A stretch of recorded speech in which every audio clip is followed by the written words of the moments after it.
अस्सलाम वालेकुम वरहमतुल्लाहि वबरकातुहू। मोहतरम नाज़रीन, आज मैं आपको नोट बनाने का तरीका बताऊंगा। खासकर 9th, 10th, 11th और 12th के जो बच्चे हैं वो खास ख्याल रखें, जिन्होंने उर्दू सब्जेक्ट लिया है।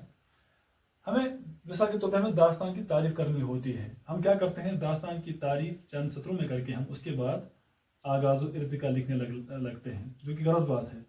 अगर दास्तान की तारीफ ही लिखनी है, बस तारीफ करें आप 5-8 सत्रों में, या जितना भी आपको पता है वो आप करें तो वो नोट हो जाएगा। अगर आपको तारीफ के साथ साथ आगाज़ व इर्तिका भी बताया गया है कि ये भी आप लिखें, तो वो तो लिखना है।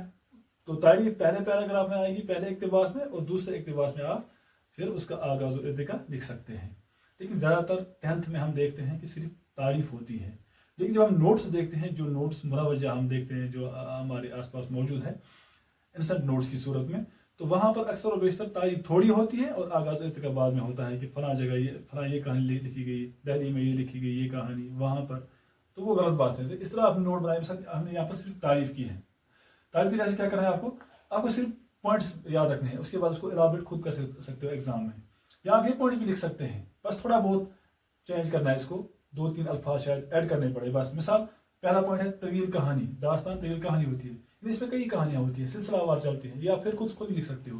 दूसरा पॉइंट, प्लॉट नहीं होता, यानी या गैर मरबूत होता है। यानी अगर प्लॉट हो भी तो गैर मरबूत होता है। मतलब क्या है कि इसमें चूंकि बहुत सी कहानियां होती हैं, लिहाजा उनको तरतीब देना, उनको जोड़ना जो है वो मुश्किल काम होता है। तीसरा पॉइंट, इसमें गैर फितरी अनासर होते हैं और वाक़यात भी गैर फितरी होते हैं। मिसाल, गैर फितरी अनासर से मतलब जिन, भूत, परी वगैरह, यानी ऐसी मखलूक जो कि हमारी आम जिंदगी में हमारे सामने मौजूद नहीं है। और वाक़यात भी कैसे, जिसमें पहाड़ों को हिलाया जाएगा, जुए शीर निकाली जाएगी वगैरह वगैरह, पहाड़ों को काटा जाएगा, एक इंसान काटता है, तो ये गैर फितरी वाक़यात हैं। इसी तरह चौथा पॉइंट, किरदार निगारी। इसके किरदार जो होते हैं वो जामिद होते हैं अक्सर, जिनको हम इंग्लिश में स्टैटिक कैरेक्टर बोलते हैं। इसका मतलब क्या है, उनमें तगय्युर और तबद्दुल नहीं होता है, यानी तगय्युर और तबद्दुल से आरी होते हैं। मतलब एक कैरेक्टर जो होता है ना, जब हम देखते हैं नावल में, तो इब्तिदा में उसका कैरेक्टर कुछ और होता है, या मिसाल वो कमज़ोर होता है लेकिन वक्त ऐसा ऐसा उसको मजबूत बना देता है, या कोई मजबूत होता है लेकिन वक्त की मार उसको कमज़ोर कर देती है, तो इसको बोलते हैं हम, यानी वो कैरेक्टर जो है वो तब्दील होता है। लेकिन यहाँ पर जो कैरेक्टर्स होते हैं, यहाँ पर एक शहजादा जो है वो अगर कमज़ोर है तो कमज़ोर ही रहेगा, अगर कोई बादशाह ताकतवर है तो वो ताकतवर ही रहेगा, कोई चेंज नहीं होती ज़्यादातर इसमें। उसी को बोलते हैं हम जामिद कैरेक्टर्स इसमें होते हैं।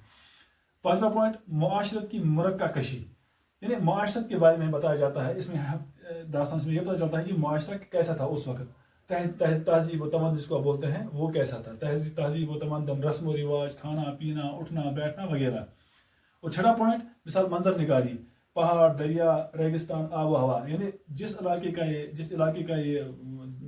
इलाके की ये दास्तान है, तो वहाँ पर किस तरह का मौसम था, आब हवा, वहाँ पर पहाड़ थे, जंगल थे, रेगिस्तान थे, क्या था वगैरह। इस तरह दर्स अखलाक से में पता चलता है, यानी हक व बातिल की मुआरका आराई, सच्चाई और बदी की जंग, और उसमें हक की जीत होती है, तो ये एक दर्स अखलाक इसमें होता है। इसी तरह अदबी कदर कीमत, यानी इसने हमारे इल्मी खजाने जो उर्दू अदब है उसमें वसअत पैदा की।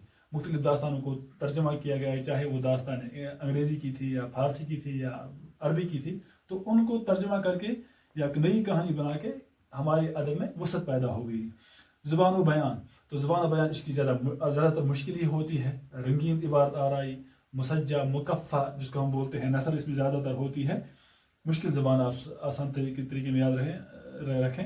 इसी तरह मिसाल, मुलावजी सबसे पहले दास्तान निगार, वो सबसे पहली दास्तान जो है वो सबरस। तो इतना काफ़ी है आपके नोट में, ये तारीफ के लिहाज से। अस्सलाम वालेकुम।